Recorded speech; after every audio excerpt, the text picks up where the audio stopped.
da gente falar um pouco sobre a importância das enfermidades digestivas dos ruminantes.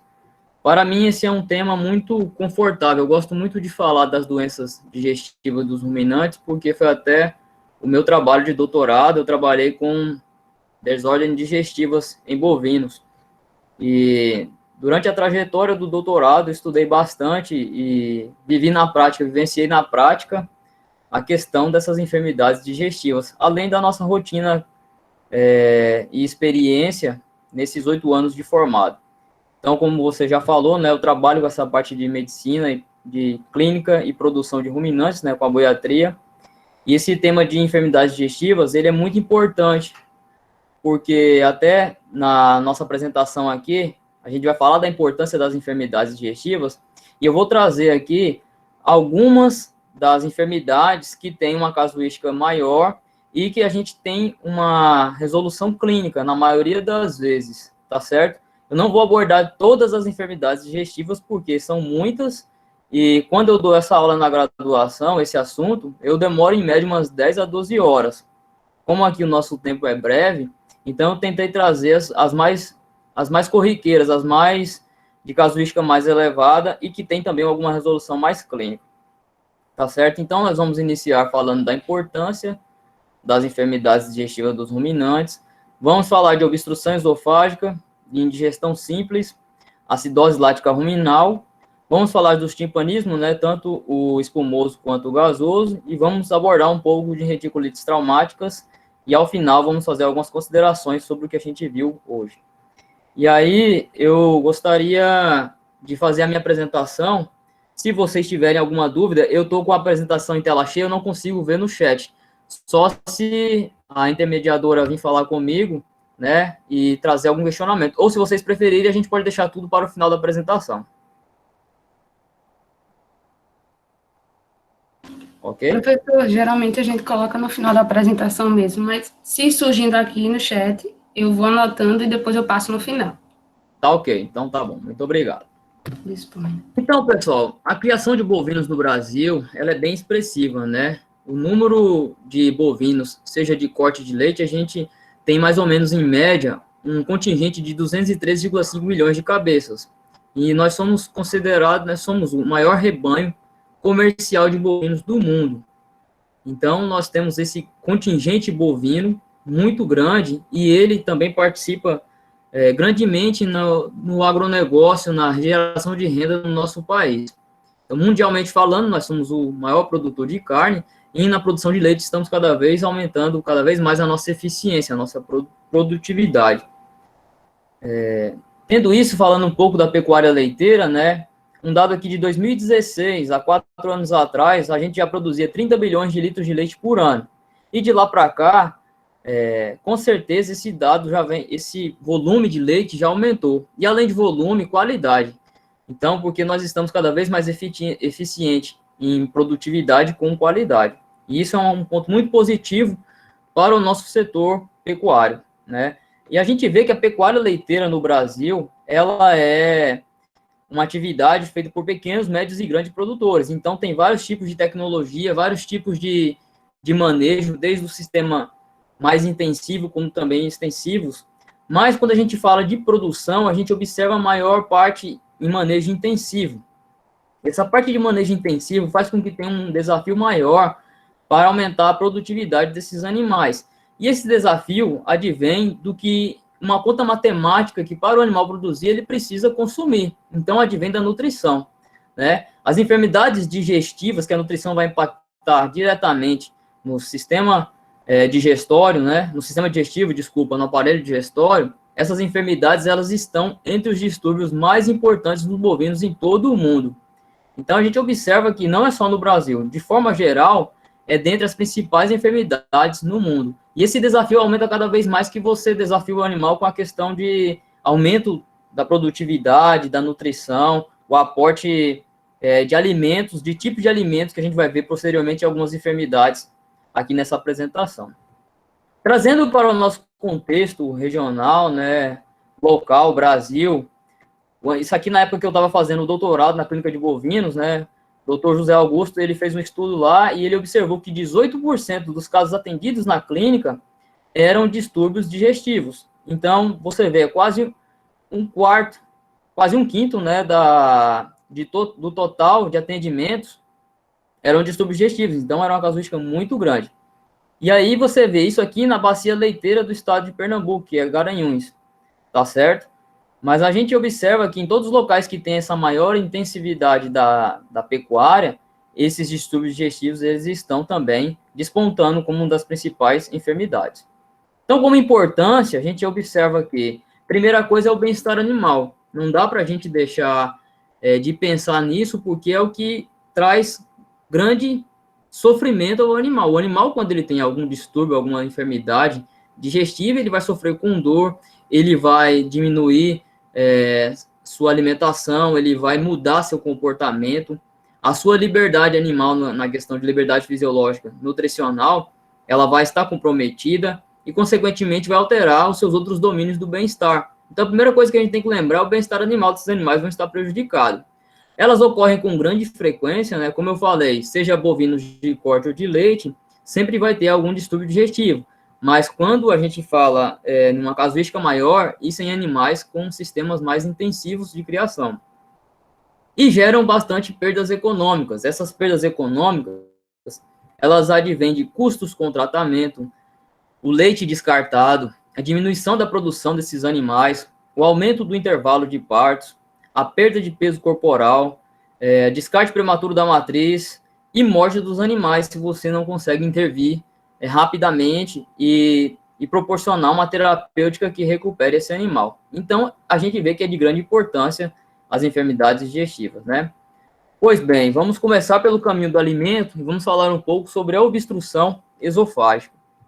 A obstrução esofágica, ela é uma enfermidade relativamente comum, principalmente nos bovinos, né? Dentre os ruminantes, principalmente nos bovinos e bubalinos, porque eles são considerados, dentre a classificação do seu comportamento alimentar, de ingestores de forragem.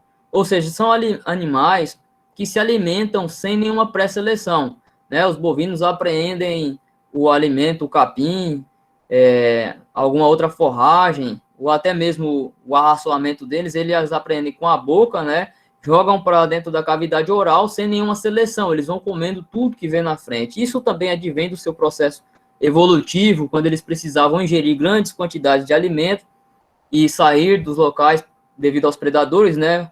Esses herbívoros, ruminantes herbívoros, eles são presas. Então, também nessa questão de ingerir o mais rápido de alimento possível para depois, em um local tranquilo, fazer a ruminação, voltar esse alimento à cavidade oral e poder remastigá-lo melhor e ter o processo digestivo mais eficiente. Então, devido a esse hábito de não selecionar os alimentos, comer tudo que vem na frente, eles acabam ingerindo alguns corpos estranhos que podem trazer o transtorno de obstruir região esofágica e, quando eles ultrapassam a região de cárdia e adentram os pré-estômagos, né, na cavidade abdominal, dependendo do corpo estranho, se for um corpo estranho metálico, ele pode, além da obstrução esofágica, que poderia ter causado, mas se ele já está ali no retículo, por exemplo, ele pode causar as reticulites traumáticas, né, que a gente vai ver também aqui nessa apresentação. Então, como principais fatores de risco, né, são esses corpos estranhos, né, esses alimentos que podem estar na propriedade dos animais virem a se alimentar deles e ficarem obstruídos, como manga, jaca, o talo da jaca também, alguns tubérculos como a mandioca. Os animais, às vezes, eles vão ingerir esses alimentos, e os alimentos não vão ter passagem pelo esôfago e vão causar ou uma obstrução parcial ou também alguma obstrução total. E de acordo com esse processo obstrutivo é que vai ter a sintomatologia clínica do animal, né? Então, aqui a gente observa nessa imagem um animal com obstrução por uma laranja, né? Então, você vê que causou um processo inflamatório muito grande ali. Eu não sei da histórico clínico desse animal, mas provavelmente as pessoas, quando não se tem um certo conhecimento de como conduzir nesses casos, vão tentar desobstruir com algum material que não é indicado e pode causar danos ao esôfago, pode causar danos a esse animal que fazem com que piorem o quadro clínico desse animal, podendo levá-lo a óbito, né? E aqui, ó, como eu falei, alguns desses alimentos, eles ficam obstruídos ali, parcialmente ou totalmente, outros não, dependendo do tamanho, eles conseguem adentrar para a cavidade ruminal. E aí é uma das coisas que a gente também fecha o diagnóstico, né, se o animal vira óbito, é quando você observa a presença desses alimentos dentro da cavidade ruminal. Então aqui, ó, o animal tinha ficado obstruído com a laranja aqui na região esofágica, mas quando no seu rumen também tinham várias laranjas que ele tinha conseguido engolir, né? Como sinal clínico, dependendo da gravidade, né, mas de uma forma mais aguda, os animais vão ficar muito inquietos, salivando bastante, regurgitando. Às vezes o animal fica com essa, na maioria das vezes ele fica com essa posição ortopneica, abre membros, estica a cabeça numa tentativa de respirar melhor. Então você observa também alterações respiratórias, o animal ele fica dispneico, ele fica taquipneico, junto fica taquicárdico, ele fica nessa vontade de ventilar, tentar ventilar, mas não consegue porque fica muito agoniado, mesmo sendo esofágico, mas o animal ele fica com esse comprometimento respiratório, além de que pode-se ter uma certa timpania também nesses animais, o que vai causar uma diminuição da expansão da caixa tóraco-abdominal, e isso vai fazer com que os animais, como a respiração dos animais ela é tóraco-abdominal, vai fazer com que diminua esse processo respiratório eficiente, tá certo? E você vê o animal muito agoniado, agitado, deita, levanta, inquieto, vasos episclerais injetados, você vê um animal muito inquieto, tá certo? O animal, aí, como ele está diminuindo o seu apetite, ou até chegando na anorexia, consequentemente, ele vai ter diminuição da motilidade ruminal e diminuição de fezes ou fezes escassas, tá certo? E, como eu falei também, ele pode apresentar, dependendo do nível dessa obstrução esofágica, uma certa timpania, porque é pelo esôfago, né, que vai sair as eructações. O arroto do animal, ele vai sair, né, a produção de gás, de metano, gás carbônico, ela vai sair ali, não os ácidos graxos voláteis, né, mas ela sai pelo cardia. E aí, se esse animal não está com a passagem obstruída, ele não vai conseguir liberar esses gases e ele vai começar a acumular, ter essa timpania, tá certo? Então, diagnóstico, a gente observando esses sinais clínicos, né? A gente vai fazer o exame físico, observar essa clínica do animal, né? Diagnóstico diferencial, a gente tem que pensar em doenças de cunho neurológico, porque ele fica com essa sintomatologia nervosa, então, intoxicação por plantas, como o cafezinho, a palicúria marquigrave, também, além de ser uma planta cardiotóxica, ela pode ter sinais neurológicos, o animal fica agoniado, inquieto. Não podemos descartar, pessoal, em hipótese alguma, a questão da raiva, porque o animal fica salivando, o animal fica com esse distúrbio nervoso, e aí é um cuidado a mais que nós temos que ter de não nos colocarmos em risco, não colocar a mão diretamente na cavidade oral do animal, sem luva, sem nenhum cuidado, tá certo? Você tem que ter cuidado com a sua saúde, com a sua vida, né? E tem que lembrar dos achados epidemiológicos, né? Então, se ele teve acesso a esse tipo de corpo estranho, se na propriedade tem esses alimentos que podem chegar a obstruir, se o pessoal viu ele comendo alguma coisa dessa, se no exame físico está vendo na inspeção alguma alteração de corpo estranho, de aumento de volume nessa região cervical, esôfago cervical, né? A princípio, quando se tem obstrução no esôfago cervical, inspeção e palpação, muitas das vezes consegue-se palpar e ver, mas outras vezes, quando já está em esôfago torácico, não consegue palpar. E aí, o que ajuda muito no exame físico é a utilização da sonda, tá certo? Vou falar daqui a pouco da sonda. Então, você tem que abrir cavidade oral, inspecionar com lanterna, coloca um abre-boca, sempre com muito cuidado. Utilização de luvas, como eu falei, pessoal, imprescindível, tem que cuidar da saúde. Observar se não é nada de mais na região proximal, se você consegue enxergar. E utilização da sonda, né? Sonda Chambay ou alguma outra sonda. Essa sonda que tem um pegador, né? Sonda de Tic, que fica mais fácil você conseguir fazer também a retirada desse corpo estranho. Primeiro você vai fazer a passagem da sonda e ver se tem alguma coisa obstruindo. Às vezes a obstrução, você consegue deslocar o corpo estranho para dentro da cavidade, né? Com a sonda Chambay, ou outra sonda aqui, ó, que é feita com mangueira de fogão mesmo, você consegue fazer essa outra sondinha em torno, e aí você consegue tirar, mas às vezes não, você tem que ter uma outra estrutura para você fazer o pescar desse corpo estranho, tá certo? Retirar ele pela cavidade oral mesmo. E aí, quando você consegue isso aí, você já faz parte, é o diagnóstico e o tratamento. Então, o tratamento conservativo é a passagem da sonda e retirada do corpo estranho, tá certo?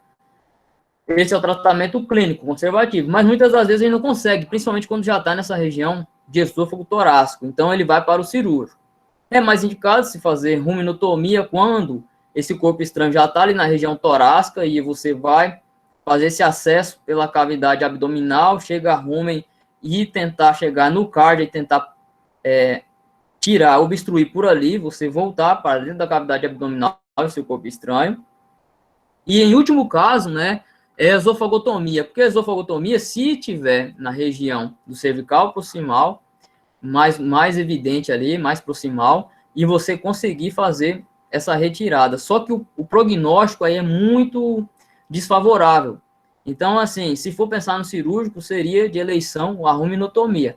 Só que lembra, a gente tem que avaliar tudo como é que está o quadro do animal, como é que está a evolução desse animal e a viabilidade dele, porque senão esse animal só vai ficar sofrendo, vai passar ainda por esse processo cirúrgico que vai causar mais sofrimento para ele, tá? Então, tem que avaliar isso muito em relação ao prognóstico. E profilaxia, a gente previne dando uma alimentação de qualidade, né? Alimentação de ruminante. O animal herbívoro é capim, é forragem, é volumoso. Mas como a gente está falando de produção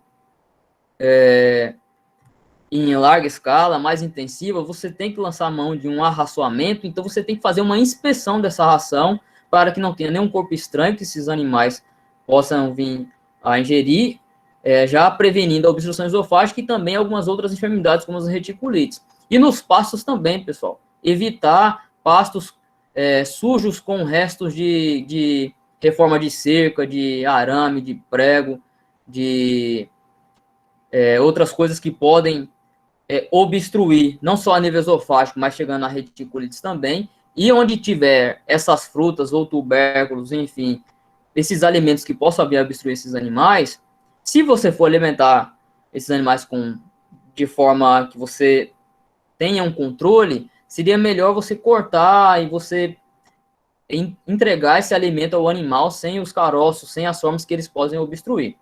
Certo que na natureza, às vezes, a gente não vai conseguir controlar, mas dependendo de como é que for, se você já tiver problemas frequentemente com isso, é melhor isolar essas áreas com esses tipos de frutas, ok? E aí a gente vai falar um pouco também de indigestão simples. Indigestão simples é uma enfermidade que também acomete todos os ruminantes e ela, muitas das vezes, é até negligenciada. Por ela ser simples, né, como o nome diz, ela, às vezes, ela passa subclinicamente, a gente não consegue detectar que o animal está passando pela indigestão simples, só que se não for cuidado, não for detectado e esse animal continuar de forma crônica, ela pode evoluir para uma enfermidade mais grave. Então, a indigestão simples, no início, ela é difícil de diagnosticar porque ela tem uma sintomatologia mais branda, mas a gente tem que ter cuidado para ela não evoluir para as outras enfermidades, que as outras enfermidades também começam com sintomatologia mais branda, né? E quando é que ela ocorre? Ela ocorre principalmente nos períodos de maior estiagem, período de falta de alimento ou de mudanças abruptas da alimentação, né? Quando se der uma modificação no manejo, principalmente o manejo alimentar. Bovinos de leite confinados, eles têm uma maior predisposição até porque esses animais, eles têm um arraçoamento maior. E aí, além da indigestão simples, como a gente vai falar daqui a pouco, a questão da acidose pode vir, né? Até assim, a acidose ruminal é quando o excesso de grãos, o excesso de carboidratos rapidamente fermentáveis. E aqui no caso de indigestão simples, ela pode ocorrer quando se tem uma mudança de alimentação propriamente até de volumoso. E aí ela pode chegar a não causar a acidose, mas a alcalose ruminal, né? Está ligado aos períodos de estiagem, seja na região nordeste, aqui na região norte também. Aqui na região amazônica, a gente tem esse problema ocorrendo quando tem transferência dos animais de terra firme para os locais de várzea, porque eles estavam no local onde já tinha uma diminuição de alimento, e ele vai para o local que tem maior quantidade de alimento, eles não têm um processo gradativo de adaptação a essa alimentação, e eles podem advir nos primeiros dias com essas indigestões simples. Então, o ruminante ele tem que ruminar. E para ele ruminar, a sua motilidade ela é influenciada pelo tipo de alimento, pela quantidade e a qualidade desse alimento na dieta. É isso que vai fazer com que tenha ativação dos mecanismos receptores do rumen, isso que vai proporcionar um microambiente ruminal saudável, né, com os micro-organismos em quantidade e qualidade de vida, né, porque o crescimento normal e os ciclos da divisão da evolução microbiana, elas vão estar comprometidas se você não cuidar nessa adaptação alimentar. Então, quando você vai trocar os animais de uma pastagem, seja de um gênero braquiária para um gênero pânico, enfim, ou vice-versa, independente, você tem que fazer um processo adaptativo. Quando é uma alimentação volumosa, né, você vai administrar silagem para os animais, ou um feno, enfim, ou trocar de capim mesmo, uma capineira, você tem que gradualmente ir administrando aos poucos, em torno de 2 semanas para esses animais se adaptarem. E quando for alimentação por concentrado, a gente tem que fazer uma adaptação maior, gradualmente de 3 a 4 semanas, tá certo? E nisso também, respeitando aquela proporção que a gente sempre indica para a questão de quantidade, de volumoso e de concentrado, né? Basicamente, a literatura descreve que a gente ia utilizar maior quantidade de volumoso e menor de concentrado. Então, seria uma regrinha, assim, mais ou menos, 60% volumoso, 40% concentrado. Mas, a gente sabe também que, para os animais expressarem mais um potencial produtivo, é importante que você aumente a questão de concentrado, porque vai ter mais energia, mais proteína na dieta, e ele vai produzir melhor, né? Seja corte ou leite.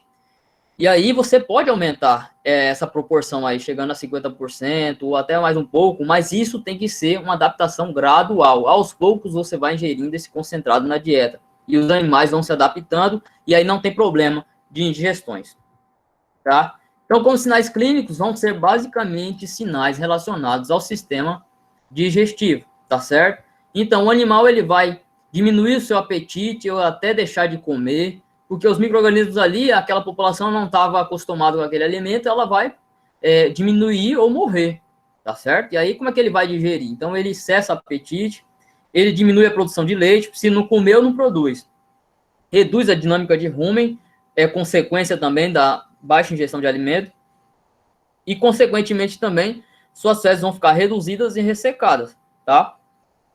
Lembra que, como eu falei, a importância maior aqui no sistema digestivo. Então, temperatura, frequência cardíaca, frequências respiratórias não vão ter alteração.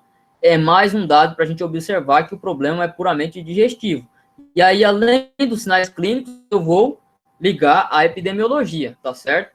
Como exame complementar, e aí aqui eu tenho que utilizar muita patologia clínica, o fluido ruminal, porque ele vai me dar informações de como está essa cavidade ruminal dinamicamente, né? Então, o fluido ruminal normal, ele tem um pH aí de 6,2 a 7, ou 6,7, 6,8. Claro que o fluido ruminal, ele varia com a alimentação do animal. Se é uma alimentação mais concentrada, ele vai ser fisiologicamente mais ácido. Se é uma alimentação com maior quantidade de volumoso, ele vai, consequentemente, ser mais alcalino. Então, assim, se o pH já passou de 7, está em 7,2, 7,3, ele está bem mais alcalino, é como a gente fala, entrando num quadro de alcalose ruminal. E por isso aqui já está nos dizendo que é uma ingestão por essa questão da mudança de alimentação. Além desse pH elevado, né, ele não estando nessa faixa de 6 a 6,7, 6,6, enfim. O PRAN, né, a prova de redução do azul de metileno, vai estar maior que 6 minutos. E o que significa? Que os micro-organismos que estavam ali reduzindo esse azul de metileno, eles estão em baixa quantidade. Então, tanto esses micro-organismos, essas bactérias, quanto os infusórios também vão estar prejudicados. Então, mostra que esse fluido ruminal está prejudicado. Com isso, a gente já observa que o compartimento ruminal, ele está com algum problema que está causando essa indigestão simples, né? E aí a gente diagnostica pela epidemiologia, os animais foram manejados de forma diferente, mudou a alimentação, tiveram acesso a um alimento diferente, enfim, no exame clínico, focando nos sinais digestivos, e exame complementar, basicamente o que vai estar alterado ali vai ser a questão do fluido ruminal mesmo, tendendo a alcalinidade e diminuição da atividade. Se a gente for fazer um hemograma desse animal, dificilmente ele vai ter alguma alteração.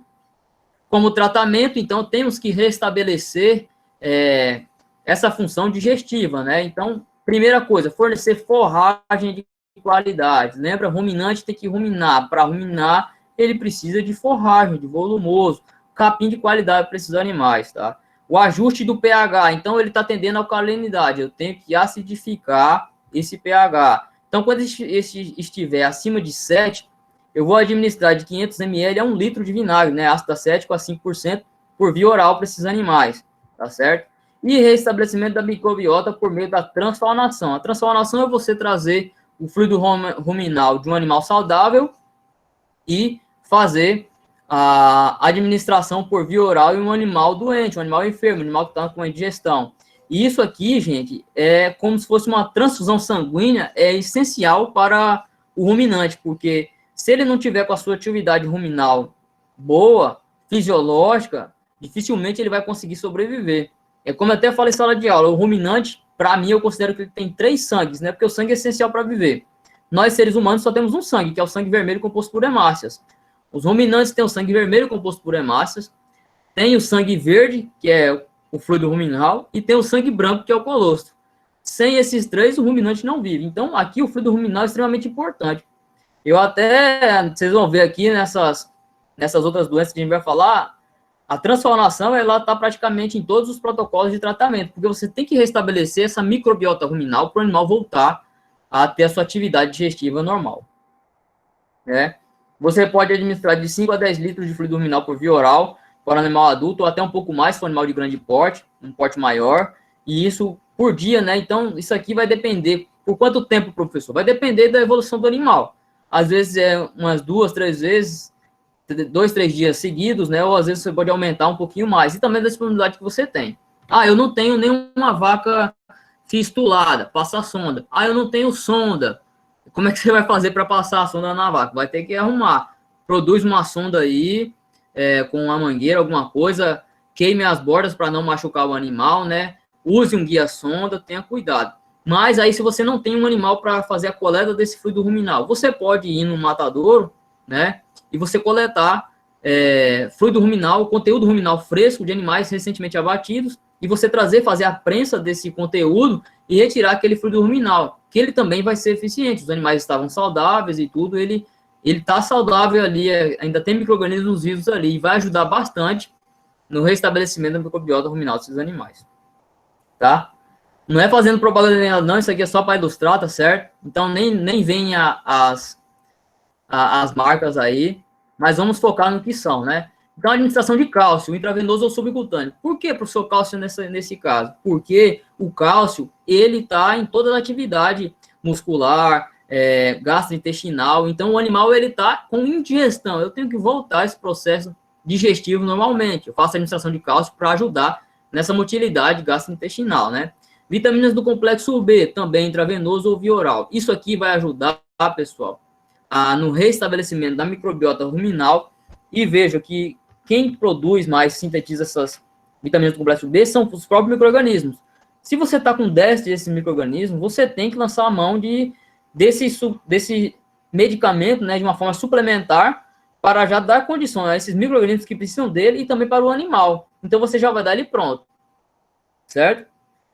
E o sulfato de magnésio também, 200 a 300 gramas por via oral, é importante porque aqui ele vai entrar como um catártico osmótico, ou seja, vai induzir o trânsito gastrointestinal, e como ele é osmótico, ele vai diminuir a absorção, ele vai fazer com que tenha absorção de água via lúmen intestinal e uma melhor formação do bolo fecal. Então, o animal ele vai conseguir produzir fezes melhor e ter essa ação catártica, ele vai conseguir defecar melhor. Então, isso agiliza o trânsito gastrointestinal, tá certo?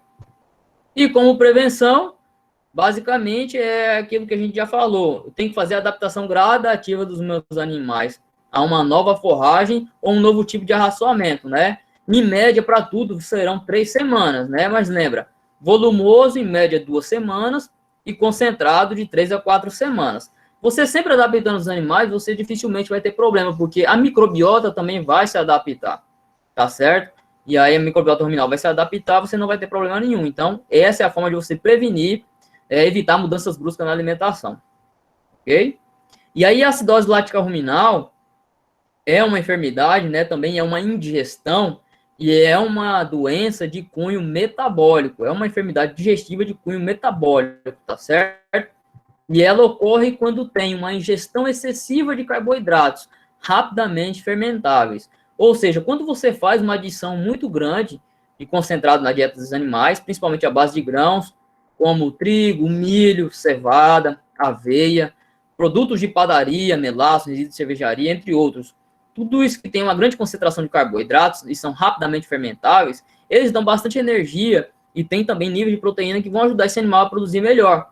Mas se eles ingerem isso em grande quantidade, rapidamente, devido aos animais passarem por uma privação de alimentação, devido você errar a mão e colocar uma concentração a mais, uma quantidade a mais desses alimentos, ou o animal ter acesso ao depósito, enfim. Alguma coisa que ele comeu de uma forma a mais do que ele precisaria, isso pode causar acidose lática ruminal, né? E por que acidose lática ruminal? Porque o ambiente ruminal, ele vai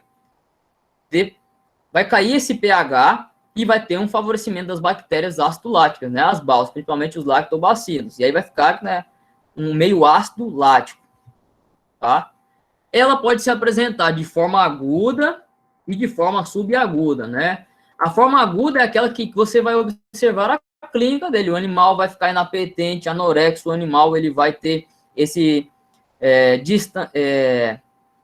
esse aumento do contorno abdominal, podendo ter alguma timpania. Ele tem acúmulo de líquido, que até a gente fala popularmente, como ele tem uma forma de querer apagar esse fogo, ele joga esse líquido todo para dentro da cavidade abdominal, tentando diminuir essa acidez, tá certo?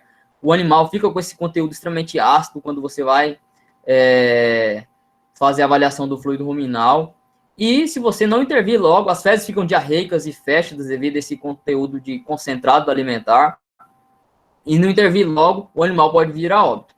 E a forma subaguda, pessoal, ela também ela tem uma casuística grande, só que quando ela é subaguda, ela passa muitas das vezes subclínica, ninguém consegue observar. Mas os estudos mostram que nos Estados Unidos é uma das principais enfermidades que acometem a produção leiteira lá. Porque o que ela vai demonstrar, né? Clinicamente, o animal talvez não vai apresentar muita coisa, mas ele diminui a produção de leite em quantidade, em qualidade também, diminui a questão de teor de gordura nesse leite, tá? O animal ele vai começar a ter processos ruminites químicas de uma forma mais leve, mas isso pode chegar a ter liberação de endotoxinas, né? Esse processo inflamatório pode chegar a danificar a microcirculação em região de casco, e aí causa são as laminites, inflamação do córeo, das lâminas do córeo do casco, tá certo? E além disso, esse ambiente ruminal ele vai estar comprometido, então o animal também não vai conseguir digerir corretamente, o animal ele vai ter uma diminuição na sua produção de desenvolvimento, tá certo? E aí o que a acidose causa em vacas leiteiras, né? Primeira coisa, o animal tendo com essa azia, com essa acidez no estômago, ele vai diminuir o apetite, ele não vai querer comer porque ele está sentindo um desconforto, tá indigesto. E aí com isso, reduzir o apetite, reduz também a ruminação, e se ele não rumina direito, ele diminui o efeito tampão da saliva. A saliva tem bicarbonato, pessoal. E uma vaca leiteira, ela passa o dia inteiro remoendo ali, mastigando e produzindo saliva para ajudar também nesse tamponamento do rumen e evitar com que ele entre em acidose. Agora, se ele não está comendo nada, ele está parado, ele também não está ruminando e não está mastigando conforme produz saliva, esse ambiente vai ficar mais ácido ainda, tá certo? Além disso, ele não está ingerindo alimento, ele não está ingerindo nutrientes, não está ingerindo energia, não está produzindo energia. Com isso, ele vai diminuir a fertilidade, não vai conseguir ciclar corretamente, vai ficar com o sistema imunológico mais deficiente, com predisposição a ter mastite, né, e outras enfermidades afim. Pode ter as inflamações no casco, como eu falei, a laminite, vai ter dificuldade de locomoção, reduz a produção de leite, porque não tá se alimentando corretamente, então o volume vai cair, e a qualidade também, o nível de gordura, se não tem esses compostos gordurosos, advindo do ácidos graxos voláteis, né, principalmente o propionato ali, esse animal não vai conseguir absorver e não está digerindo corretamente, não está tendo a sua função ruminal correta, então, consequentemente, esse produto também vai ter um nível de gordura menor. Então, tem uma grande consequência. Isso aqui a gente falou de vacas leiteiras, mas lembra que não é só a vaca leiteira que vai ter esse problema. Todos os ruminantes podem sofrer. Isso depende da sua dieta, né? Se ele teve ingestão maior de concentrado, né, seja vaca, seja ovino, seja caprino, ele pode, bubalino, enfim, ele pode advir de sofrer de acidose lática ruminal. Então, como é que ela ocorre, né? Quando tem uma alta ingestão de carboidratos rapidamente fermentáveis, o que vai ocorrer? Tem uma alta produção de ácidos graxos voláteis. Os ácidos graxos voláteis, eles são absorvidos pela questão das papilas ruminais, mas tem uma produção muito exacerbada. Esse meio fica mais ácido, ele não consegue absorver tudo. O meio ficando mais ácido, o pH cai, né? Então, o pH está normal entre 6,2, 6,7, enfim. Ou até ele pode ser um pouco mais ácido se ele já for menos concentrado. Mas ali, o pH caiu mais do que era o normal, tem a proliferação de Streptococcus bovis, uma bactéria gram-positiva. O que ela faz? Né? Ela vai induzir também a produção de ácido lático, o meio vai ficar mais ácido, tá certo? E aí o pH vai diminuir mais para 5,5. Até aqui ele poderia estar numa acidose subaguda, né? A SARA, né? Acidose ruminal subaguda, na sigla em inglês.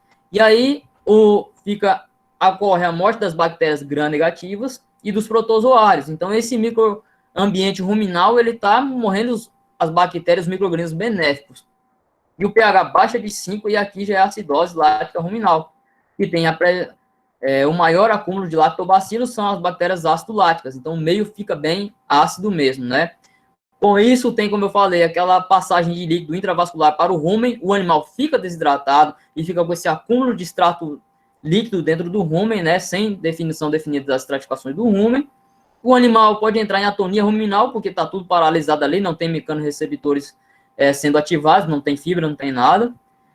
E, além da acidose ruminal, ele entra num quadro de acidose metabólica. Então, a gente tem que intervir rapidamente nessa enfermidade, tá? Como sinais clínicos, uma distensão da cavidade abdominal, né, devido a esse comprometimento, esse predomínio de estratificação líquida, como eu já falei, o animal fica desidratado, o animal fica anorexo, com isso vai ter também uma atonia ruminal e as fezes diarreicas e fétidas, tá? Então, você liga a epidemiologia com sinais clínicos e também o exame complementar, que é o fluido ruminal. E aqui a análise do fluido ruminal é a acidose, ele vai estar com teor bem ácido, tá certo? Aqui, ó, nessa imagem a gente vê entre 4 e 5, 4,5, isso é um pH extremamente ácido.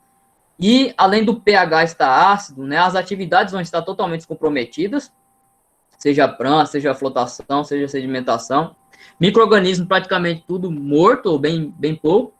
E aí, no aspecto físico, a gente já observa, olha, o normal, o odor normal é aromático. Aqui vai ter um odor ácido, tá? Um odor leitoso ácido. O meio tá ácido. A coloração, ela é verde, um verde oliva. E aqui, ó, um odor, uma cor de cinza a um leitoso, tá certo? Mais esbranquiçado. Então, isso aqui você já observa que ele está totalmente ácido. E aí você fecha o diagnóstico nisso aqui, tá certo? Como tratamento, primeira coisa é remover essa fonte de carboidrato e dar comida de ruminante, né? Comida de herbívoro, que é folha, né? Que é fibra de qualidade, fibra longa, tá certo? Remove e dá essa pastagem de qualidade, antiácidos por via oral, bicarbonato de sódio, né? Você também pode, além de tratamento, você pode usar bicarbonato na alimentação desses animais como uma forma de prevenção, tá certo? E alguns outros aditivos, né? Como a gente vai ver mais pra frente, é o caso de monenzina sódica, que você também pode observar, que são antibióticos ionófilos, e outros antibióticos ionófilos que vão melhorar a proliferação desses micro-organismos gram-negativos e diminuindo os grãos positivos, não tendo essa tanta competição e mantendo um ambiente ruminal melhor, tá certo? E nos casos mais graves, a gente tem que fazer sinfonagem em animais pequenos, isso aqui é até certo eficiente, muitas das vezes, em bezerros, em pequenos ruminantes, ovino e caprino, mas em animais maiores é dificilmente, porque é muito conteúdo para você sinfonar, tá? E você tem que retirar, e como é uma coisa que eu falei, isso aqui é emergência, então o animal tem que correr para ruminotomia, tá certo? E aí você tem que tirar todo esse conteúdo, esse conteúdo ácido, fazer essa limpeza da cavidade ruminal, soro fisiológico, e depois você já aqui, ó, aproveitando a cânula, né, na fístula que foi feita aqui no rumen, você já coloca um fluido ruminal de qualidade, coloca uma fibra longa também.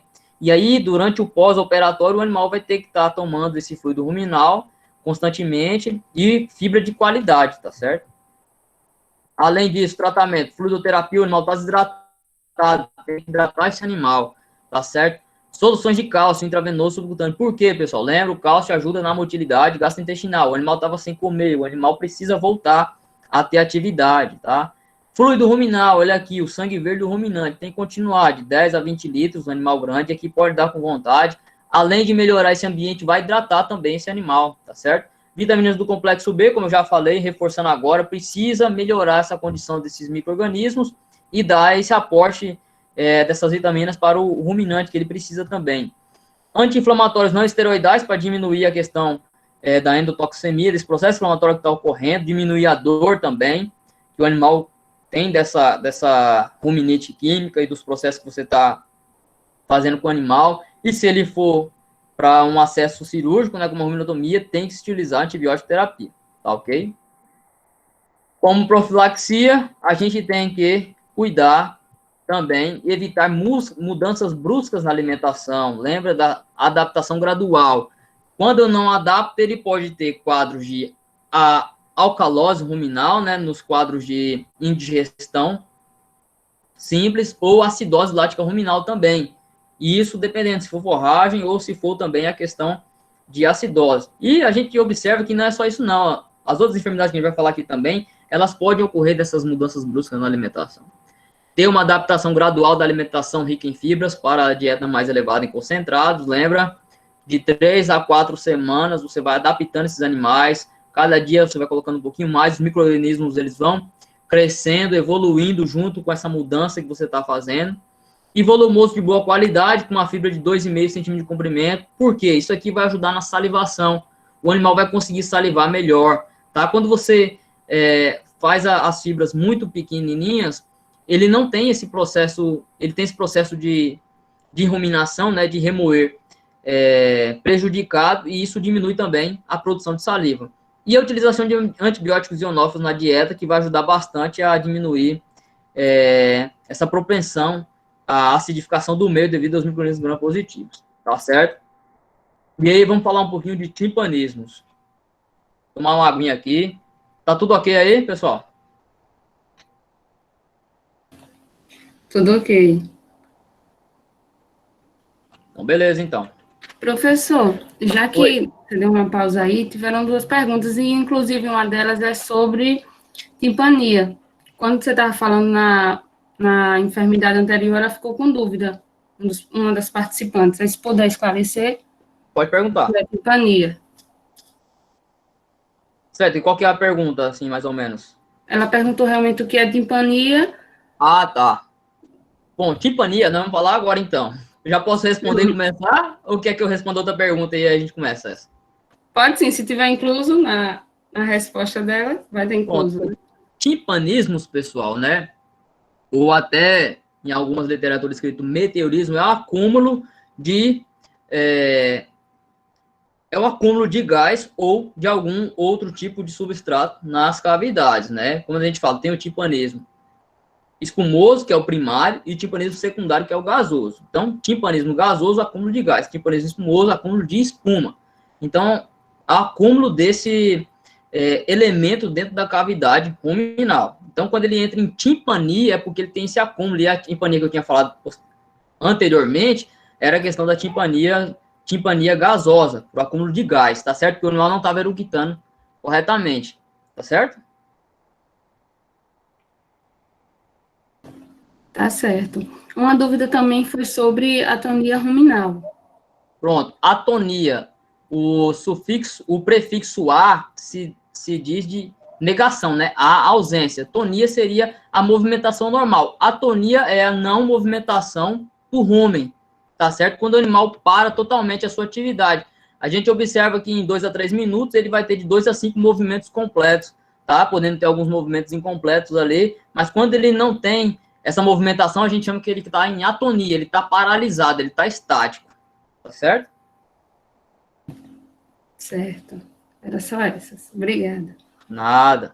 Então vamos lá. Então, como a gente já falou um pouquinho de timpanismo, né? Vamos falar do primário, o timpanismo espumoso, né? Porque tem um acúmulo de espuma na cavidade ruminal, né? Dentro do rumen, né? O que é que causa esse timpanismo espumoso, esse acúmulo de espuma, né?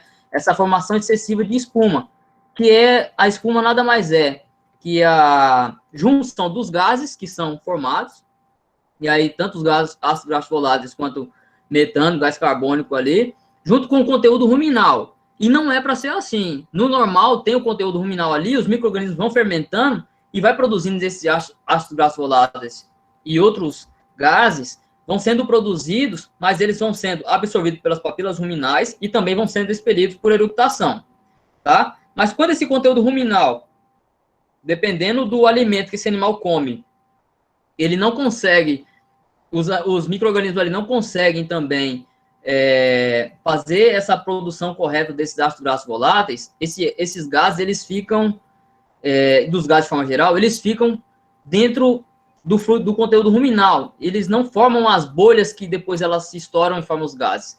Fica tudo uma espuma só. Essa espuma só, ela vai só aumentando e não vai saindo, que o animal normalmente ele vai eructando. Como ele não vai saindo, só vai enchendo, enchendo, enchendo. Daqui a pouco o animal está totalmente timpanizado, com esse acúmulo de excesso de espuma dentro da cavidade, e ele não consegue expelir nem nada, e ele pode vir a óbito devido a esse acúmulo de espuma, tá certo?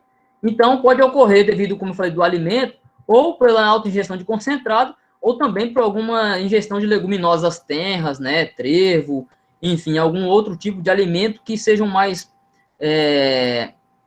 de cunho concentrado, mesmo sendo forragem, mas tem uma concentração maior desses elementos que não conseguem fazer essa coalescência das bolhas correta, né? Então, como sinal clínico, a gente observa aqui essa distensão abdominal bilateralmente, né, com uma certa elevação no lado do antímero esquerdo, porque o rumen está do lado esquerdo. Mas é diferente um pouco do timpanismo gasoso, que aí vai ter uma timpania, uma distensão maior nesse antímero esquerdo, né? Você vê aqui, ó, então, lembra? É ruminantes, né? É bovino, é ovino, tá? E ali, ó, você fica, o animal, ele perde seu contorno abdominal correto e ele fica ali, ó, bem distendido. Tá? E esse acúmulo aqui é de espuma, tá? É como ele fica sem estratificação também. Você vai conseguir tentar observar se é gás, se é forragem, se é líquido, né? E não consegue. Ele tá todo espumoso por inteiro, né?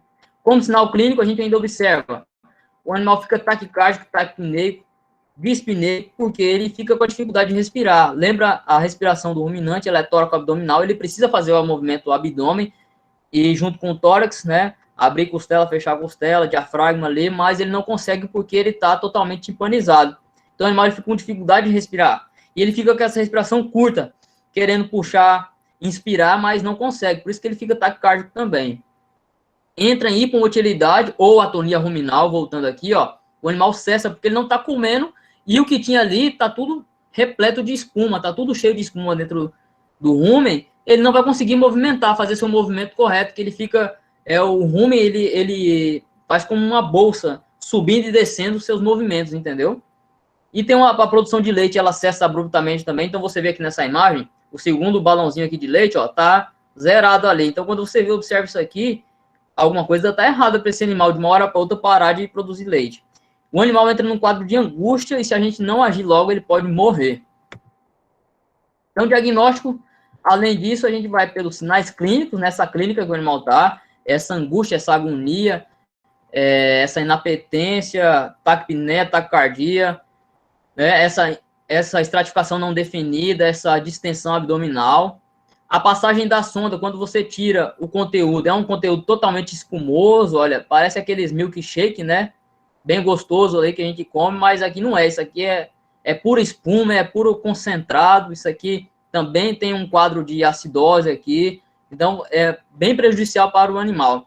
E na análise de fluido ruminal, você vai ver a maioria dos infusórios, micro-organismos mortos, pH alterado, enfim, dependendo do substrato que causou esse timpanismo espumoso, né? Tratamento conservativo, dá para tratar conservativo? Se for no início, né, quando tem uma indigestão simples ali ocorrendo, ou no início do timpanismo espumoso também, quando ele não está em grande quantidade, a gente consegue tratar conservativamente, né? E aí tem essas...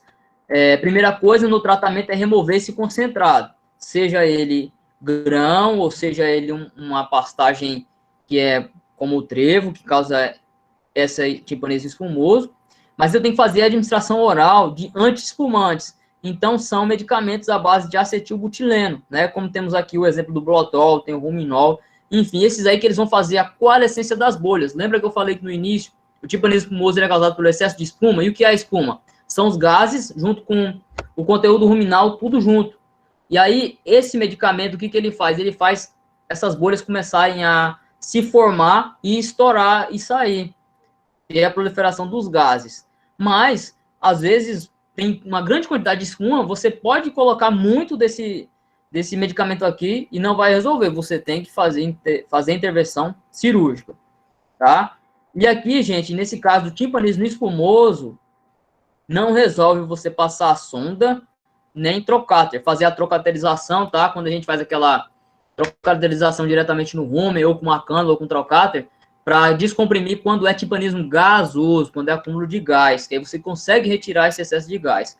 Mas aqui no caso, como é um timpanismo espumoso, não vai adiantar nada, só vai vir gás, só vai causar o problema de ter uma peritonite, se for um trocáter ali, e no timpanismo espumoso não sai nada, você puxa, não vem nada, só vem espuma. Então, o tratamento é cirúrgico também, ruminotomia, tirar todo o conteúdo ruminal ali, e você fazer a limpeza, lavagem com solução fisiológica, administração de fluido ruminal, administração de fibra de qualidade, e aí cuidados pós-operatório, tá? Profilaxia, lembra, a administração gradual, pastagem de qualidade, diminuição de concentrado, e também a administração de antibióticos ionófilos, como aqui, ó, Ovinofos, que tem monensina sódica, já ajuda, né? Quantidade adequada de fibra longa de qualidade. Por que, pessoal, fibra longa? O que eu falei anteriormente? O que a fibra faz?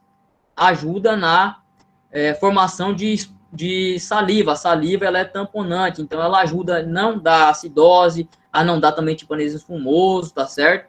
E uma administração gradativa de concentrado, ou seja, é você fazer o manejo correto alimentar, evitar que os animais tenham essas mudanças bruscas na alimentação, tá certo? E aí o timpanismo gasoso é o timpanismo secundário. Por que secundário? Porque ele advém de alguma outra causa. Ele não é causado devido só ao gás. Porque o gás, normalmente, ele sai. Ele é produzido todo dia, mas ele sai. Mas ele acontece por alguma outra coisa, né? E aí, quais são as causas do timpanismo gasoso, né? O que é? O acúmulo excessivo de gás em sua forma livre no rumen, né? E quais são esses gases? O metano e dióxido de carbono. Então, olha aqui, olha a timpania que esse animal tá aqui, a timpania, o acúmulo de gás que tá no antímero esquerdo. Tá bem mais elevado porque esse animal tá timpânico gasoso, tá certo? Então, ele é causado por uma disfunção esofagiana, quando tem problemas no esôfago, alterações intraluminais dentro do lúmen do esôfago, intramurais, que são na parede do esôfago, e extramurais, tá certo? E também pode ser por disfunção do cárdia, né, a abertura onde vai sair esses gases livres, ou no orifício reticulonasal, quando também não tem a passagem correta desses gases, tá? E ainda também uma disfunção da motilidade retículo ruminal, porque o retículo, ele tem ele é até chamado de marcapasso também, que ele tem a sua contração bifásica, e ele que ajuda também na abertura, na motilidade do rumen. Se está tendo alguma disfunção nessa motilidade do retículo, vai ter também uma disfunção na motilidade ruminal, e isso também, até quando notar uma reticulite, alguma coisa, pode adivinhar a acontecer esse timpanismo gasoso também, tá? Então, pela disfunção esofagiana por alterações intraluminais dentro do lúmen do esôfago, o que a gente já viu é a obstrução esofágica, né? Por esses corpos estranhos, esses alimentos aí, a manga, maçã, batata, laranja, jaca, repolho, os tubérculos, né? A macaxeira, aí a mandioca, sabugo de milho, tudo que vai obstruir ali, parcialmente ou totalmente, pode induzir, porque não vai ter a liberação dos gases de forma livre. Também tem a disfunção esofagiana por alterações intramurais, então na parede do esôfago, o que pode ter a proliferação de neoplasias, né, o carcinoma de células escamosas, que é causado por intoxicação crônica por Pterídeo aquilíneo. Vocês conhecem a Pterídeo aquilíneo? É a samambaia do campo, né? Então, o animal, quando ele vai consumindo a samambaia por muito tempo, o que ocorre?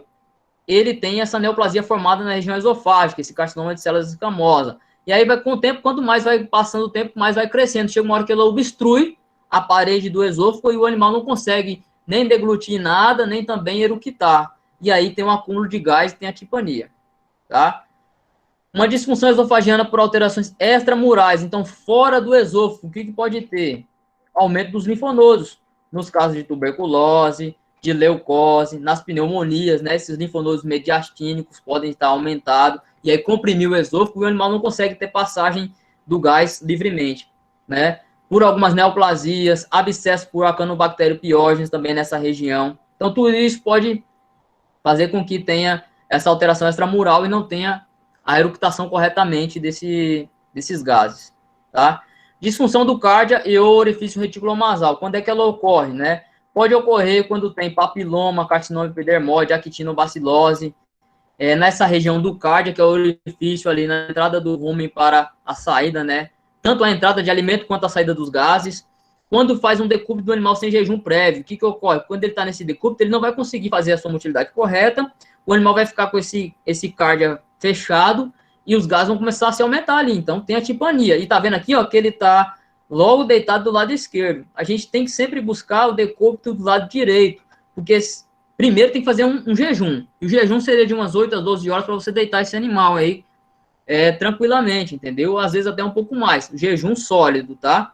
Jejum hídrico aí pode ser menor, de 6 horas. Agora eu tenho que lembrar, quando eu vou fazer o decúbito do animal, muitas das vezes é melhor preferir colocar ele em decúbito direito, decúbito lateral direito, porque você consegue observar o rumen, porque o antímero esquerdo vai estar para cima. Você está observando se ele está tendo tipania ou não, porque ele começar a ter tipania, você já tem que liberar o animal. E algumas também corpos estranhos não metálicos, como o caso de presença de sacola e tudo, pode chegar e fechar aquele cárdio ali e não tem passagem de gases para fora, né? Disfunção da motilidade retículo ruminal. Como eu falei, ele é um marcapasso, ele tem a sua contração bifásica ali, normalmente. E aí, quando tem uma inatividade muscular, né? Nos casos de hipocalcemia, lembra do cálcio aqui, ó? Ele está na contração muscular, na motilidade gastrointestinal. E se você não tem essa concentração de cálcio normal, o animal não vai conseguir ter essa motilidade normal. Quando você faz o uso de alfa-2 agonistas, né, como no caso da xilazina, nos casos de fazer alguma intervenção cirúrgica, enfim, contenção, nos casos de aderências, nos casos de retículo perineal traumática, úlcera perfurada de abomaso, nos casos de indigestão vagal, não vai ter a abertura correta do cárdia, né, nem dessa motilidade retículo ruminal, não vai estar estimulado corretamente, porque tem uma disfunção no nervo vago, e é ele que controla também essa motilidade gastrointestinal. Alterações do ambiente ruminal, como eu falei, os mecanismos receptores não vão estar corretamente sendo estimulados. Uma distensão abomasal severa também pode chegar a comprimir esse retículo e ter algum problema nessa disfunção de motilidade retículo ruminal. Como sinal clínico, então, a primeira coisa que a gente vê é essa distensão abdominal. Você vê que ela está bilateralmente, mas na fossa paralombar esquerda é bem característica, ela fica bem evidente aqui, ó. A gente observa uma alta timpania no antímero esquerdo, né? E aí a distensão da fossa paralombar esquerda. O animal fica dispineico, taquipneico, e ele pode morrer por asfixia. Ele fica tão timpanizado que ele não vai conseguir respirar. E aquilo vai inchando, que ele morre por asfixia, tá? Então, imagina o coitado tentando respirar, mas não consegue puxar ar porque não está conseguindo expandir seu pulmão, não está conseguindo expandir a caixa torácica. Então, como sinais clínicos, né, é semelhante à obstrução esofágica, né, quando a gente falou, pode ser um timpanismo gasoso, esse animal aqui timpanizado em cima, devido a uma obstrução esofágica, não está tendo liberação de gases, e aí tem uma extrema ansiedade, fica com movimentos de extensão e retração da cabeça, da mastigação, o animal fica inquieto, agoniado, fica com essa cialorreia, com tosse, regurgitando, tá? O animal sente dor, desconforto. Nessa região esofágica aqui pode ter edema, enfisema subcutâneo, se você já teve esse corpo estranho, machucou esse animal, se já tentaram passar a sonda. Se tiver correndo já um processo infeccioso, inflamatório devido a essa lesão na região esofágica, ele tem febre alta, fica apático. E se não cuidar, ele pode vir a óbito rapidamente, tá certo? Qual é o diagnóstico? Então, é pelos sinais clínicos, que a gente já viu. Na passagem de sonda, quando eu passo a sonda e rapidamente alivia, você já viu que era timpanismo gasoso, então não tem o que fazer. Ou laparotomia exploratória também, porque na hora que você abrir rumen, fazer ruminotomia, vai sair todo o gás e acabou, né? Mas antes de você ir para uma cirurgia dessa, passa a sonda, que aí talvez você já resolve o problema. Mas você resolveu o problema momentaneamente, você tem que descobrir o porquê que causou esse timpanismo gasoso, tá certo? Trocaterização, né, para descomprimir o rumen. Isso aqui, pessoal, em último caso, tá certo? Por favor, só façam isso quando o animal tiver, uma emergência, quando o animal estiver morrendo. Por quê? Quando eu faço trocaterização, por cânula e tudo, você vai ali, pum, perfura ali nessa região da fossa paralombar para descomprimir rumen. Vai descomprimir o gás, mas na hora que você puxar, pode advir algum conteúdo ruminal e cair na cavidade peritoneal, né? Na cavidade abdominal ali, junto com o peritônio. E aí tem micro-organismo, pode causar uma peritonite. Então, quando você fizer isso, se for fazer, tem que fazer uma cobertura antibiótica boa, porque senão o animal ele não vai morrer da timpania, mas pode morrer da infecção secundária da peritonite. E peritonite em ruminante é muito complicado, tá? É bem grave de você tratar, então você tem que ver uma forma que diminua esse problema aí para não ocorrer, tá? Então, em último caso, você vai fazer isso. Primeiro caso, tem que fazer o quê? Passa a sonda via esofágica. Passou a sonda, já resolve, tá? Se está obstruindo no esôfago, vai tentar tirar, né, o que está obstruindo. Se não está conseguindo, lembra da obstrução esofágica, você vai por via ruminotomia, tá? Então, o tratamento é esse. Passa a sonda, tira o corpo estranho, e aí você vai dar o alívio para o animal. Nos casos do mini boi, pessoal, mini boi, ele é um animal que é uma anomalia, né, genética. O pessoal foram fazendo cruzamentos e tudo, esses animais foram ficando menores, né, são bonitinhos e tal, tem algumas criações, mas ele tem um problema de ter timpania recorrente devido à indigestão vagal. Ainda não se tem ao certo a etiologia, né, dessa indigestão vagal e porque ele tem essa timpania recorrente, mas algumas hipóteses é porque devido a esse encurtamento, né, do animal que não é fisiológico, pode ter sido comprimido algumas estruturas e principalmente nervosas nessa região mediastínica do animal, nessa região torácica e abdominal, e aí comprime o nervo vago. E aí talvez por isso ele possa ter essas indigestões vagais frequentemente. E aí a gente tem que observar muito que esses animais eles podem estar sempre tendo timpania, e aí como é que ele tem uma qualidade de vida assim, né? E se ele tiver uma vez no campo sozinho e entrar em timpania e não tiver ninguém para ajudar, para passar uma sonda e aliviar ele? Então, em alguns casos, é interessante até fazer a colocação de uma cânula ruminal. Faz a ruminotomia, faz a fístula ali, coloca a cânula ruminal e a cânula com aquela válvula como se fosse uma panela de pressão, que quando o animal aumentar esse acúmulo de gases dentro da cavidade abdominal, o que vai acontecer? Ela mesma vai abrir e vai tirar esse gás aí e o animal vai conseguir ser aliviado, normalmente, tá? Mas isso é em casos que tem uma frequência muito grande, tá bom? Profilaxia, então, do timpanismo gasoso, é você evitar fornecer alimentos que podem causar obstrução, evitar consumo de planta tóxica. Qual é a planta tóxica aqui, no caso? A Pterídeo aquilíneo, né, que pode causar o carcinoma de células escamosas e vai ter aquela obstrução intramural, tá? E evitar um decúbito sem jejum prévio, basicamente são essas as profilaxias, né? É um manejo preventivo, tá? E aí a gente vai para o último grupo de enfermidades digestivas, né, que são as reticulites traumáticas. Então, elas são causadas por perfuração da parede do retículo por um corpo estranho, na maioria das vezes corpo estranho metálico, né, perfurante, que atinge o peritônio e produz uma inflamação local generalizada. Nessa imagem aqui, a gente vê uma vaca que ela está num local que ela tem o seu tronco, né, o seu trem anterior elevado. Por que o animal fica assim? Isso é um sinal clínico, porque ele está com dor no retículo. Ele está com dor nessa região cranial, abdominal aqui. Então, como ele está com essa dor aqui, imagina essas vísceras todas, quando ele está normal, o trem anterior ele é um pouco mais elevado e fica jogando essas vísceras todas para frente. Então, fica comprimindo, fica doendo cada vez mais. Ele vai procurar para aliviar um local que ele fica com um trem anterior mais elevado, para descomprimir essa cavidade abdominal e ele ter um melhor conforto. Então, você vê que fatores que predispõem as reticulites traumáticas são, primeira coisa, a mucosa do retículo, né, em favo de mel. O que acontece? Essa mucosa ela é mais fácil de algum corpo estranho ela se aderir ali, ele ficar perfurando ali, né? Pela apreensão do alimento, lembra que eu falei, o animal ele não tem uma seleção, ele come tudo que vem na frente, ele pode comer prego, arame, enfim, qualquer corpo estranho que pode adentrar e ficar localizado ali. Devido às contrações fortes e vigorosas, né, rápidas do retículo, então quando ele está ali dentro, se tem um corpo estranho, ele vai comprimindo, ele pode isso fazer com que adentre cada vez mais dentro da mucosa, a sua mucosa, como a gente já falou, sua alimentação grosseira e volumosa, locais onde tem obras e construções em área de pastejo dos animais, né, reforma de curral, reforma de cerca, tudo isso pode predispor esses animais terem esses problemas. E no caso de gestação avançada também, porque ali vai diminuir o espaço da cavidade abdominal, né, dos órgãos abdominais.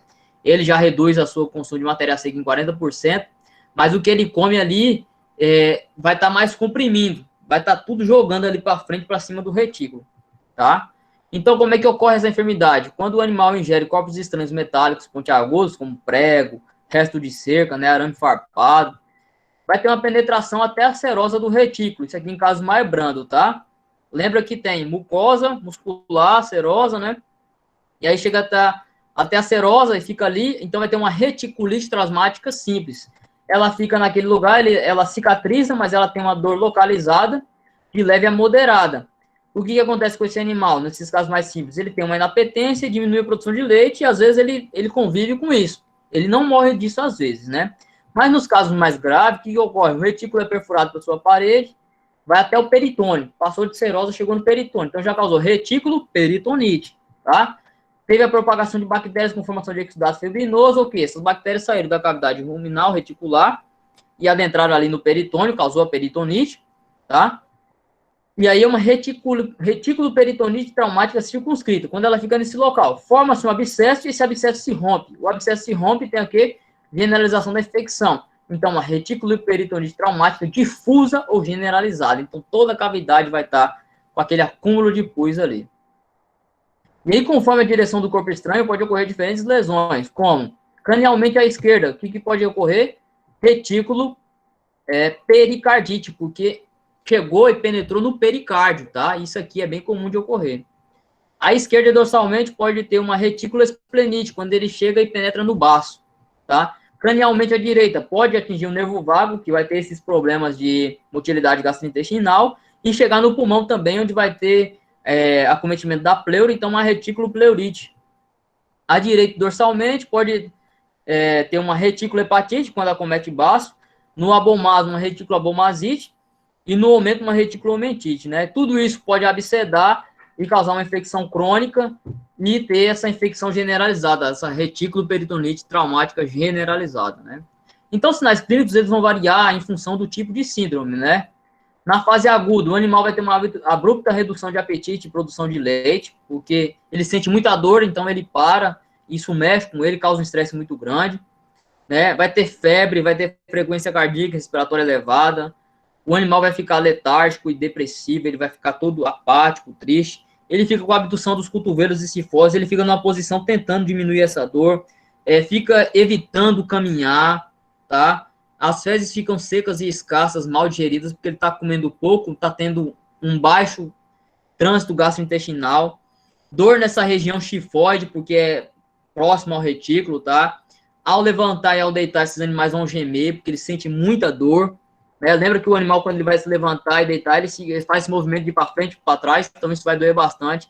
Fica nessa posição de cifose, cauda erguida, pode apresentar também. O animal fica muito apático, triste. As fezes secas e escassas, mal digeridas, né? Não está comendo direito, vai ter poucas fezes também. Estase jugular positiva, né? Que pode ocorrer. Quando tem uma retículo pericardite traumática, esse pericárdio ele pode ter uma pericardite ali, aumentar esse conteúdo inflamatório infeccioso dentro do pericárdio, vai ter que ter uma maior força para esse animal bombear esse sangue e vai estar causando uma insuficiência cardíaca congestiva direita. Quando você tem a insuficiência cardíaca congestiva direita, faz com que tenha um refluxo de sangue de volta para a veia jugular, e aí você vê esse pulso jugular positivo, essa estase venosa, né? Então, isso aqui é uma das formas que a gente observa que tem esse problema a nível cardíaco também sendo acometido, né? Edema nessa região, tá? E aí, na necrópsia, o que a gente observa, né? Uma inflamação suprativa ou fibrinosa do peritônio, quando ela está generalizada, olha o tanto de pus aqui, né? E aí você encontra o corpo estranho perfurando a parede do retículo, do local da perfuração, e o objeto livre no interior do órgão, você encontra ali, né? E aí tem objeto todo o tamanho, olha aqui esse prego aqui, ó, atravessando todo o retículo, olha esse outro arame, tá certo? A formação de abscessos únicos ou múltiplos, né, nessa região, também as aderências, esses abscessos se rompem, causa mais essa infecção generalizada. Aqui você observa, ó, do retículo, ele fez um caminho do corpo estranho até na região de pericárdio, né, no coração. E aí, quando você abre o pericárdio, olha como é que está de conteúdo purulento dentro desse pericárdio. Tem uma pericardite séptica aí, grave, né? O diagnóstico, como é que a gente diagnostica essa enfermidade? Pelos sinais clínicos desse animal, provas de dor, às vezes nem precisa fazer, porque o animal já está com dor, relutância a andar, né? Prova de dor seria fazer aquela percussão dolorosa aqui na região tifoide, mas aí você já vê, vamos evitar maior sofrimento animal. E uma coisa boa que a gente está utilizando, pessoal, na clínica é o detector de metal. Inclusive, se vocês quiserem, seria interessante buscarem aí uma literatura que recentemente, mês passado, foi publicada na revista Agrária Acadêmica, pela orientação da professora Daniela Oliveira, lá de Garanhuns, Pernambuco, da UFAP. Eles fizeram um trabalho do uso do detector de metal nos casos de retículo periodonte traumático e viram grande eficiência quando passavam o detector e achavam um metal, né, um animal em vivo, e depois o animal na necrópsia tinha lá o corpo estranho. Então, esse trabalho está fresquinho aí, quem quiser acessar, ele gratuitamente, está aí na rede, tá? Na revista Agrária Acadêmica. No hemograma, a gente vai observar uma leucocitose com neutrofilia por desvio à esquerda, né? Então, uma infecção grave aí nesse animal de forma aguda. Na necrópsia, tudo aquelas lesões que a gente já observou aí. E na laparotomia exploratória, pessoal, antigamente se fazia muita laparotomia exploratória quando se tinha essa suspeita. Aí abria a cavidade e fazia toda a procura nas cavidades, nos compartimentos dos pré-estômagos, e até que achava o corpo estranho. Mas hoje, com o advento do ultrassom, ficou muito mais fácil, que a gente consegue ver as aderências reticulares, às vezes até a presença do corpo estranho, tá? A presença de abscesso, enfim. E aí a gente já economiza bastante e evita esse sofrimento animal de não levar ele para laparotomia exploratória. Com ultrassom a gente já consegue fechar e os achados clínicos laboratoriais, tá certo? Então, o tratamento conservativo seria o quê? Animal em baia com inclinação, para diminuir aquela dor dele, né? Colocar um imã também para o animal ingerir, para tentar puxar. Em algumas pecuárias intensivas, esse imã ele já é colocado diretamente na alimentação do animal, para ele, se ele tiver contato com algum corpo estranho desse, isso já ser capturado, né? Antibiótico terapia tem que ser feita de amplo espectro para esse animal. Transfaunação, lembra aqui do sangue verde do ruminante, né? Com fluido ruminal fresco. Hidratação intravenosa. Vitaminas do complexo B, já não preciso nem falar, já falei umas 4 vezes isso aqui, né? Tem que melhorar esse micro-organismo ruminal e também a condição do animal. E o cálcio para melhorar a motilidade gastrointestinal, né? Então, como profilaxia, cuidar na alimentação, né? A aplicação de ímãs para a retenção desses corpos estranhos poderia ser utilizado como prevenção, como eu falei. A inspeção dessas fontes alimentares pode ter risco de ocorrência, né, nas alimentações concentradas, na silagem, nos locais onde esses animais são alimentados, tá? Evitar esses corpos estranhos e você cuidando, né, prevenindo tudo isso, você vai evitar que ele tenha essas reticulites, tá certo? Então, como consideração final, né, a gente tem que lembrar que vaca, né, seja leiteira ou de corte, né, ruminante de forma geral, não são animais só para nos darem dinheiro, né? A gente tem que cuidar deles, da sua saúde, do seu bem-estar de uma forma geral, para que evitem que essas enfermidades ocorram, né? Então, a gente tem que cuidar do mais natural possível. Então, quando se for dar comida no coxo, dê uma fibra mais longa, né? Ou, se possível, alimentar o animal de uma forma mais natural, em pastejo, capineira, enfim, alguma coisa que seja mais natural possível, porque aí ele vai estar expressando seu comportamento natural, vai estar comendo como ele comia na natureza, e isso diminui muito a influência de distúrbios digestivos, tá certo? E eu sempre digo, a prevenção não é o melhor remédio, mas é o caminho certo para se evitar remediar. E aí eu encerro por aqui a minha apresentação, fico à disposição de vocês para as perguntas, e agradeço mais uma vez pelo convite do Gerson. Obrigado.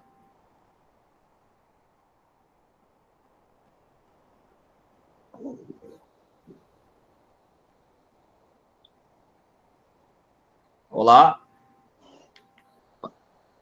Opa, só um minuto. Tudo bem, tudo bem.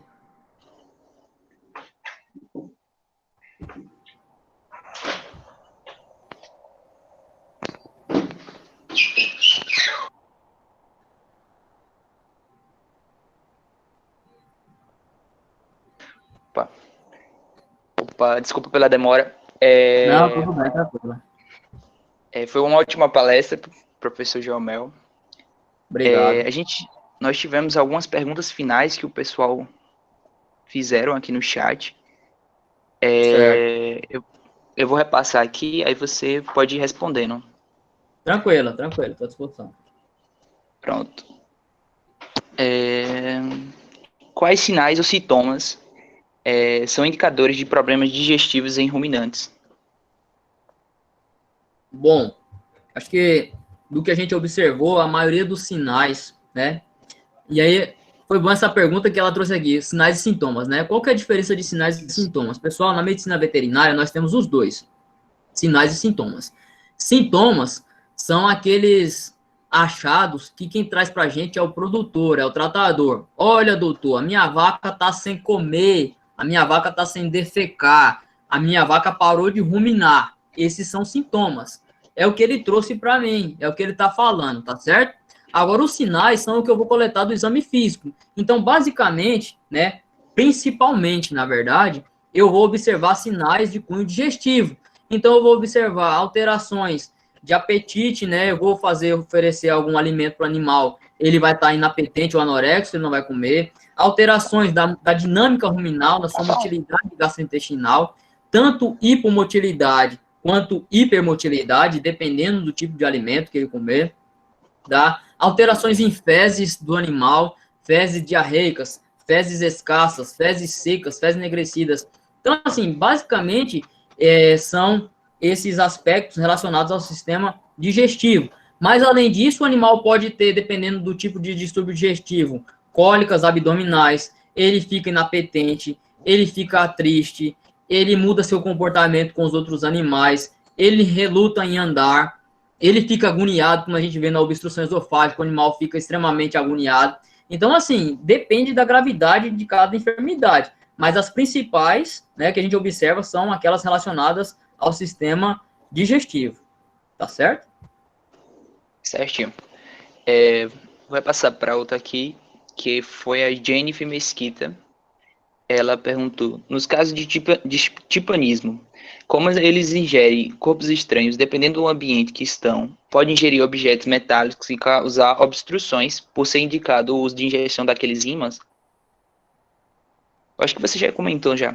Ela perguntou se pode ser indicado o uso de ingestão daqueles ímãs. Ah, sim, sim, sim. O uso de ímãs, eles vão ajudar na prevenção, principalmente das reticulites traumáticas, né? A nível esofágico, não. O ímã, ele vai ficar ali na região entre retículo e rúmen, tá? Então, ele previne, né? Ele é uma forma de profilaxia das reticulites traumáticas, tá certo? Então, algum corpo estranho metálico, lembrando que é corpo estranho metálico, que ele consiga captar, tá? Mas em relação à obstrução esofágica, principalmente por esses corpos estranhos alimentares, de frutas, tubérculos, enfim, aí a prevenção mesmo é você evitar que os animais tenham acesso a esses alimentos que podem vir a obstruir, né? Ah, mas ele gosta muito de manga. Eu sei, eu também gosto, mas eu sei comer manga, né? Será que o bovino vai saber, vai cortar, vai dar? Não, então se você vai oferecer aquilo para ele ali, você coloca em coxo, você de alguma forma administre de uma forma que ele não vá ter essa obstrução, tá certo? Evitar esses caroços muito grandes, esses alimentos que possam advir e não conseguir passar em região esofágica. Tá bom? Tá, sim, pronto. Vou repassar para a próxima aqui.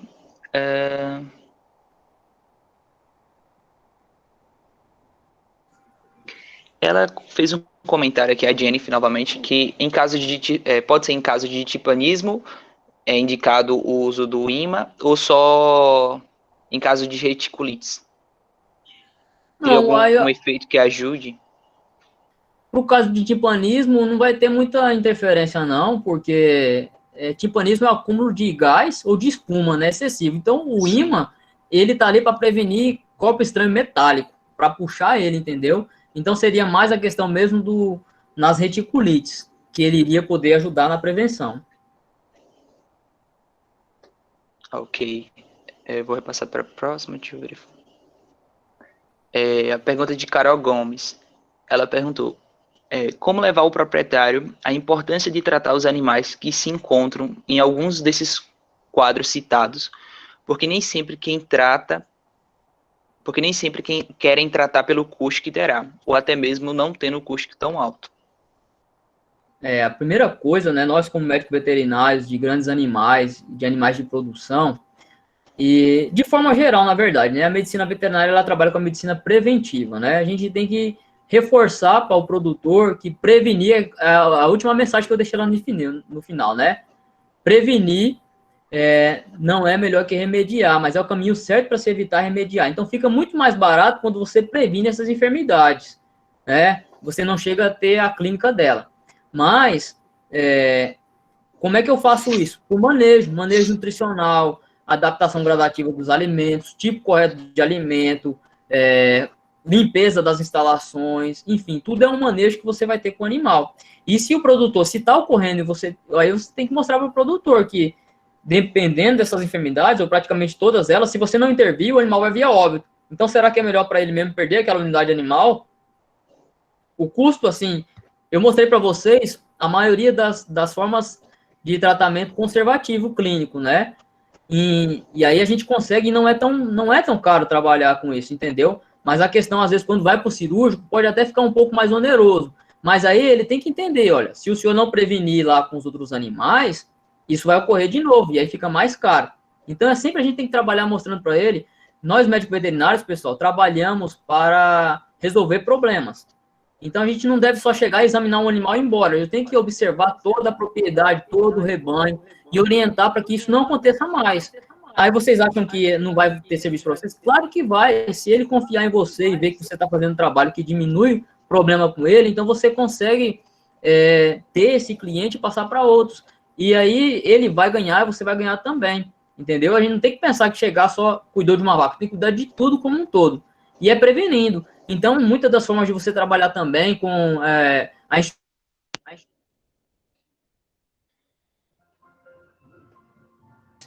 E aí é uma coisa que a gente tem que fazer, a educação sanitária. E mostrando para os produtores que dá para a gente ir trabalhando cada vez mais na prevenção, que é muito mais barato e melhor do que remediar depois, né? Que fica muito mais caro e complicado. Além de falar do sofrimento que esses animais podem passar quando você não os trata corretamente, né? Então, são doenças graves que vão trazer um grande prejuízo de bem-estar e de vida para esses animais. Pronto. Vou passar para a próxima aqui. É da Juliana Alves. Ela gostaria de saber qual desses casos apresentados você observa mais elevados na produção. Gostaria de saber qual desses casos apresentados você mais observa na produção aí de Amazonas, no sistema extensivo. No Amazonas, certo. No Amazonas, de maneira extensiva, é a digestão simples, porque pouco se utiliza a questão de suplementação, de concentrados, para chegar a um caso de ter acidose ruminal, né? Mas a gente tem essa peculiaridade da questão do manejo dos animais em área de terra firme e área de várzea. E o que acontece? Quando tem essa transferência de animais para a área de várzea, os animais estavam em local com escasso de alimento e tudo, e chega no local rico de alimentos, além dele ter digestão simples, pode ter também pode ter o acometimento por intoxicação por plantas tóxicas. Então, o que eu observo mais aqui dentro dos subjetivos são as digestões simples, que se a gente não cuidar, elas evoluem para um timpanismo espumoso ou um timpanismo gasoso, se for o caso, dependendo do que ocorrer com esse animal ali. O caso das plantas tóxicas também, tá certo? Certo. Sobre a questão do imã, o pessoal ficou em dúvida como é o funcionamento dele, no caso de se ele puxa o objeto ou se ele continua no sistema digestório. Teria como você dar uma explicadinha melhor? A questão do ímã, pessoal, são uns ímãs comerciais que vendem, né? E esses ímãs, eles são bem utilizáveis muitas das vezes na produção. Quando o animal é sacrificado ou abatido, eles depois retiram do conteúdo gastrointestinal, né, lá do compartimento rúmeno reticular, e colocam em outro animal, porque eles têm uma uma durabilidade grande, né? Um ímã, uma estrutura de ferro. E o que que acontece? Esse ímã, você coloca ele via sonda esofágica, diretamente pela sonda esofágica, ele vai cair lá dentro do rumen. E no rumen ele vai ficar entre rumen e retículo. O que que acontece? Imagina um ímã. Se entra um corpo estranho, a vaca ingeriu um prego, né? Sem seleção, e passou ele pela esôfago. Quando ele chegar lá na cavidade, ele vai estar solto ali, né? Antes dele adentrar e perfurar o rumen ou o retículo, mesmo lá no favo de mel, o que que vai acontecer? Ele vai ser puxado pelo ímã, e ele vai ficar grudado no ímã. Então, é uma propensão a mais dele não perfurar retículo nem rumen, tá certo? Então, o objetivo do ímã é puxar esses corpos estranhos metálicos e não deixar com que ele venha perfurar esses compartimentos. Então, é basicamente isso. Vocês já viram o ímã, né? Tem aqui a estruturazinha, se tem alguma coisa de metal, ele puxa, aí fica grudado nele lá. Então, muitas das vezes, quem trabalha com isso, se tem essa propensão a animais ingerir esse corpo estranho, quando abre o animal depois, ou até numa ruminotomia, vai ver o ímã cheio de corpo estranho grudado nele. Tá bom? Pronto, acho que ficou bem claro agora sobre essa questão. A gente já chegou ao final das perguntas. Eu quero agradecer, né, nesse momento agora, eu quero agradecer o professor João Mel pela disponibilidade em ter aceito, né, o convite do GES e repassar um pouquinho do conhecimento, né, principalmente nesse momento de isolamento social, né, nesse momento que a gente está passando. Muito obrigado, professor João Mel. Quero agradecer também a todos que puderam comparecer aqui no nosso evento, né, e vocês podem acessar o link que eu estou disponibilizando aqui no chat para vocês emitirem o certificado depois. E quem tiver mais alguma dúvida, pode enviar no Instagram do Jesse ou do professor Jomel, que ele irá responder. E eu quero aproveitar, Douglas. Oi. Eu quero aproveitar, João, meu amigo, veterinário e poeta, e querido. Tudo bom? Aproveitar, te agradecer, em nome do Jesse, né? Como sempre, você brilhante, carismático, didático, né? Então, muito obrigada aí. E bom trabalho, continua aí com esse teu bom trabalho. Meu amigo, eu que agradeço. Que você tem o dom aí de passar a informação. Fantástico, estamos muito satisfeitos. Fico muito feliz e que bom, que bom. Agora que eu fiquei satisfeito mesmo em saber disso, né? Obrigado a todos aí, ao Gerson pelo convite. E que surpresa ver que você estava aí, minha amiga. Que responsabilidade, viu, pessoal? Professora Kalina, excelente buiatra, médica veterinária, professora. É uma responsabilidade grande. Minha amiga, se eu falei alguma coisa errada aí, por favor, me corrija, viu? Mas tá. E obrigado pela menção aí, pela referência. Fiquei muito feliz. Obrigado mesmo, pessoal. E assim, queria, em agradecimento também a todos, me coloco à disposição, tá? E quem tiver alguma dúvida pode entrar em contato comigo pelo Instagram.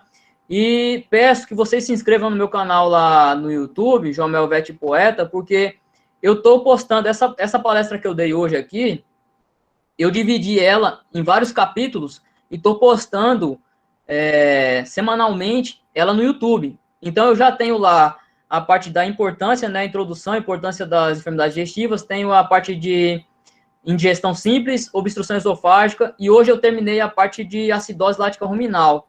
E aí eu estou postando lá, vai ser um conteúdo para vocês quando quiserem terem acesso, assistir, tá certo? Fiquem à vontade lá, compartilhem com os amigos. A nossa intenção é promover o conhecimento aí de uma forma fácil, e eu tentei ser o mais claro possível. Espero que vocês tenham gostado, e me coloco à disposição do Gerson para quando precisar, tá bom? Muito obrigado, um abraço a todos. A gente é que agradece, meu amigo. Boa noite a todos também. Muito obrigado pela presença. Valeu, boa noite.